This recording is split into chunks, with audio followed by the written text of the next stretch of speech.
পদত্যাগ করে দেশ ছেড়ে পালানো সাবেক প্রধানমন্ত্রী শেখ হাসিনার বিরুদ্ধে $500 কোটি আত্মসাতের অভিযোগ উঠেছে।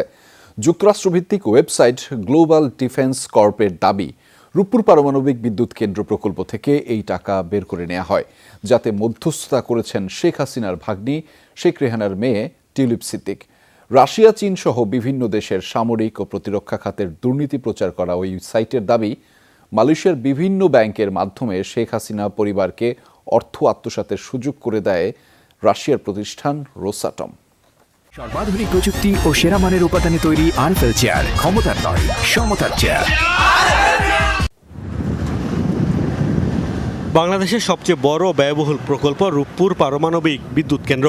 সরকারি হিসাবে খরচ ধরা হয় 1,14,000 কোটি টাকা। প্রকল্পটি বাস্তবায়ন করছে রাশিয়ার সংস্থা রোসাটম।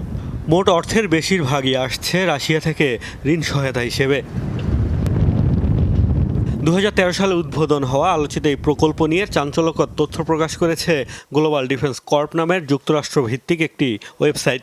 তাদের প্রতিবেদনে অভিযোগ করা হয়, ক্ষমতাচ্যুত সাবেক প্রধানমন্ত্রী শেখ হাসিনা ও তার ছেলে সজীব ওয়াজেদ জয় প্রকল্প বাস্তবায়নকারী প্রতিষ্ঠান রোসাটমের সহায়তায় প্রকল্প থেকে বিপুল অর্থ আত্মসাৎ করেছে। ডলারের অঙ্কে তা 500 কোটি। আর এতে মধ্যস্থতায় ছিলেন শেখ রেহানার মেয়ে, যুক্তরাজ্য সরকারের economy secretary to the treasury and city minister Tulip Siddiq. Global defence কর্পের রিপোর্ট অনুযায়ী রূপপুর পারমাণবিক বিদ্যুৎ কেন্দ্রের জন্য রোসাটমের কাছ থেকে কেনা হয়েছে সোভিয়েত যুগের চুল্লি। প্রকল্পটির নির্মাণ খরচ প্রয়োজনের অনেক বাড়িয়ে ধরা হয়েছে $1,265 কোটি। এই অতিরিক্ত ব্যয় দেখিয়েই রাশিয়ার সহায়তায় প্রকল্পটি থেকে অর্থ আত্মসাৎ করেছে হাসিনা পরিবার। বলা হচ্ছে, রোসাটমের সহযোগিতায় মালয়েশিয়ার বিভিন্ন অফশোর ব্যাংকের মাধ্যমে এসব অর্থ হাতিয়ে নেওয়া হয়েছে।